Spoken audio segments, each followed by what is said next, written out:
Hello, friends. This is Alina Holmquist, Business Manager, and I want to provide you with some purchasing info and tools. Here's what we're going to cover today. First of all, we have policy number 3700 that governs our purchasing, and you can access any of our district policies on our website. Basically, you go to our district, school board, and then school district policies. Now, what do we have to do with regard to purchasing? Well, first, we can't have any conflicts of interest. So we can't participate in the selection, award, or administration of a contract if we have a real or apparent conflict of interest. So this would be a financial or a personal benefit. We can't solicit or accept gratuities, favors, or anything of monetary value from a current or a potential vendor. Also, when we're having expenditures or doing a bid or a contract, we have to comply with state and federal laws. Procurement requirements exist to eliminate the waste and abuse of taxpayer dollars. That's why we have them. In addition, we can't split charges or projects to avoid procurement requirements. Procurement requirements are based on the dollar threshold for goods and services. So we need some definitions and examples. Basically, goods are those consumables, right? I've got some examples here. Now, software is a little bit tricky. So unless a consultant is used to customize software, software isn't considered a service. What are services? Well, it's that labor, work, or analysis provided by a contractor or a consultant. We're going to talk a little bit more about contractors when we look at public works on the next slide. But here's some examples of services. Now, public works, that's the work that we do, the construction, the alteration, repair, or improvement other than ordinary maintenance. And if you turn a building upside down and you shake it, what doesn't fall out is considered a public works. We've also got A&E requirements. Now, there's a lot more involved when we are dealing with a public work. So it's important that we contact the operations department for guidance in this area.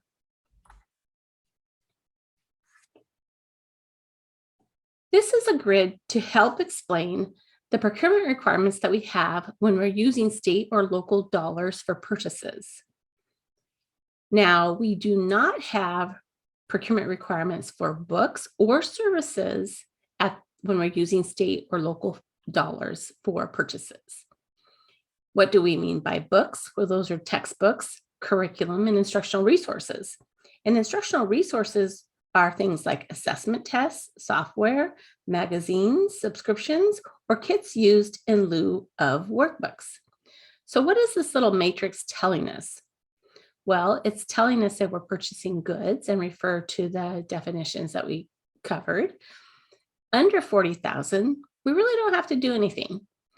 If we're going to spend $40,000 to $75,000, we really need to get 3 vendor quotes. And we've got an informal vendor quotation form out on our Business Services Employee Resources page to help you with this. If we're going to spend greater than $75,000, well, then we need a formal bid, and that's a lot more involved. That requires a bid document or RFP being published.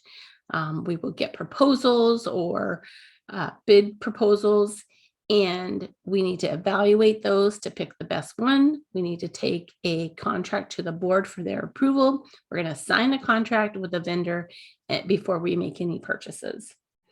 Now, when we're considering the cost of items, that does need to include the sales tax.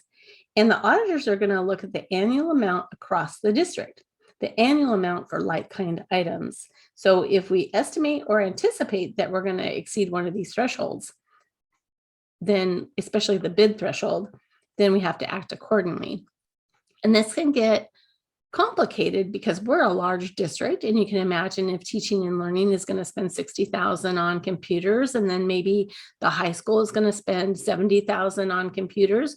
Well, we've already exceeded that threshold, the bid threshold, across the district for computers. And so then any computer purchase really needs to act like a formal bid is required. We'll likely do a piggybacking contract for that, and we'll discuss that in some other slides.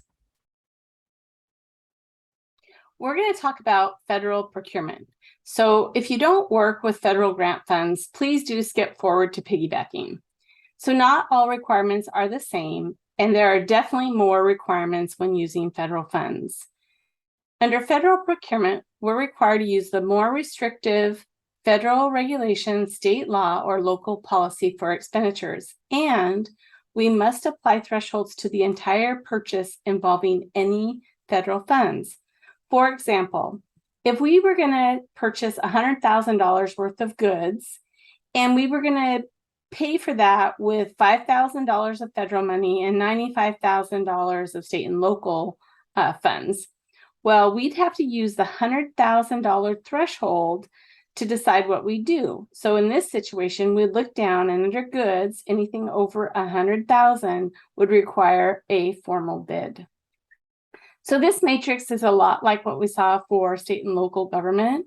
Along the left, we've got the action, and then we've got for what we do for goods and what we do for services and books. So for all federal purchases, we always have to make sure that we have equitable distribution amongst suppliers to the extent practicable. Pretty easy because we use a lot of different vendors. However, new requirement says that we also have to document that price is reasonable, and we're going to discuss that a little bit more on the next slide. So as you can see, we have raised some of the micro thresholds for federal purchases. We started a new self-certification that was allowed us to raise the micro purchase threshold to $40,000 for goods and $50,000 for services and books. So for goods, anything less than $40,000, we don't have to do too much, just like we talked about with the equitable distribution and documenting that price is reasonable. However, for purchases of goods between $40,000 and $75,000, we need to get 3 vendor quotes. And again, we have a form to help us document those quotes. And then goods greater than $75,000, it requires a formal sealed bid. So for goods, we basically have some of the same thresholds that we have for state and local purchases. Now, this is where we differ for federal, is in the area of services and books. Under the state and federal purchases, we don't have any requirements, but we do have requirements when we're using federal funds. So less than $50,000, we have to do the equitable distribution and document price is reasonable. For purchases between $50,000 and $250,000, we have to get 3 vendor quotes, and greater than $250,000, it requires a formal bid. So here's a little bit more information about the new requirement to document that price is reasonable when we're using federal funds. We have to do this for all purchases with federal funds. The price can be reasonable based on our research, experience, purchase history, or other information. And I've provided some examples of how you might want to document that price is reasonable. You might want to consider price in combination with quality or availability. It doesn't always need to be just price. It can be price in combination with some other factors.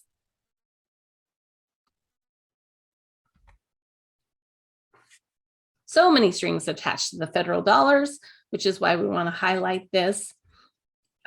We have federal suspension and debarments when we pay a vendor greater than $25,000 a year. We have to make sure that they aren't suspended or debarred from federal programs prior to any purchase. And we can do that a couple different ways. One way is to go out on the SAM, and we've got the website listed here, and we have some instructions on our employee resources webpage. But basically, you go out to this website where vendors can register, and then this organization keeps track of whether or not they're excluded or not. And when you check on the vendor, you can print that document. You want to make sure a date is on there and retain it for audit, because we have to prove that this was done prior to purchases. We could add a clause to a vendor signed contract or a PO. So again, using the PO, providing both sides, but getting the vendor to sign it. Or we could obtain a vendor signed suspension and debarment certificate. And we have an example of one of those out on our Employee Resources webpage. This applies to our purchases regardless of how we make them, whether we do it with a PO or with a P card. And since we don't know if this will really apply to federal P card purchases, we require confirmation for all federal P card expenditures. And you'll be getting that repeated in our P card PowerPoint. As I mentioned, there's a lot when we're doing any federal procurement. And our local auditors recently shared this grid of federal procurement requirements. There's quite a bit to it. So if you are doing something with federal, we definitely need to talk, and we might need to involve our operations team.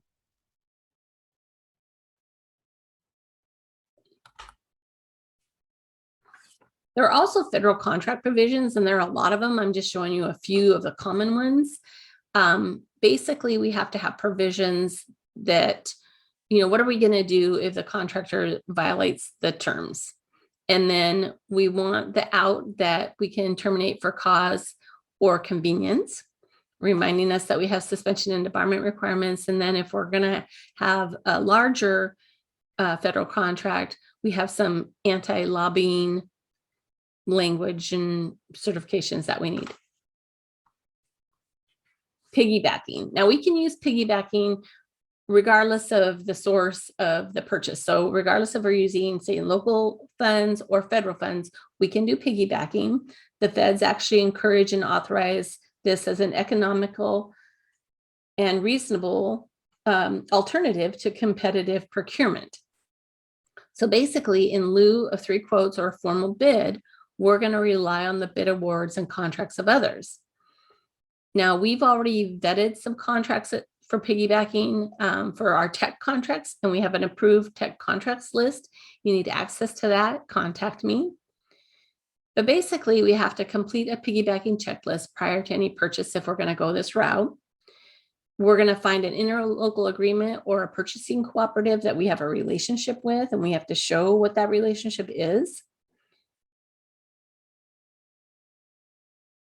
We need to review all the bid documents and the signed contract. So that means looking at the solicitation, the advertisement, the bid tabulation or the scoring, the evaluation, the governing body's approval. We have to show how we're complying with these requirements. And we want to make sure that the goods or services in this contract meets our expectation. We think it's a reasonable price, and we agree with the terms and conditions in that contract.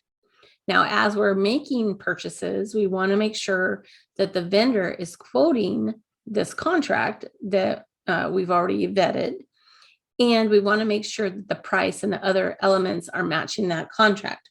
Now, Terry can help with attaching the completed piggybacking checklist to the PO. She can also help with attaching your quotes to the PO.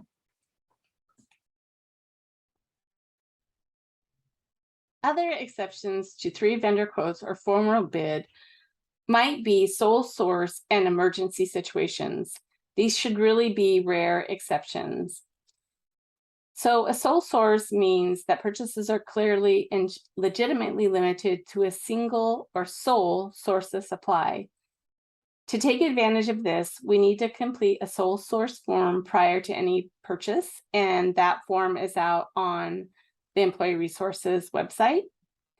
Or we might have an emergency situation like we did with COVID, where the board actually passed some emergency resolutions. So an emergency means a condition presenting a real immediate threat to the proper performance of essential functions, or will likely result in material loss or damage to property, bodily injury, or loss of life if immediate action is not taken. So these are pretty serious situations where we need to take care of some things ASAP. We would complete the emergency declaration form. Again, there's a form out on the Employee Resources webpage, and we would need to have that on file within 2 weeks of the purchase.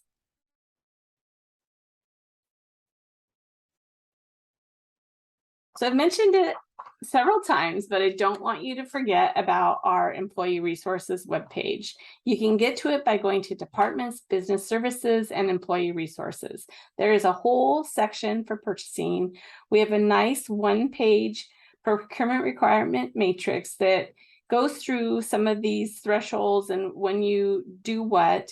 It also provides a list of the federal programs with the responsible person and provides definitions and important notes about purchasing. And we've got all of our purchasing forms out there, the informal vendor quotations form to document the 3 quotes, suspension and debarment vendor certification form when you're having maybe some challenges with SAM.gov, and piggybacking checklist, one for federal, one for not federal, sole source, and emergency declarations forms. And we know there is a lot involved in complying with procurement requirements, especially federal. And we really hope that this information and these tools are helpful. It is always a team effort, and we thank you so much for what you do.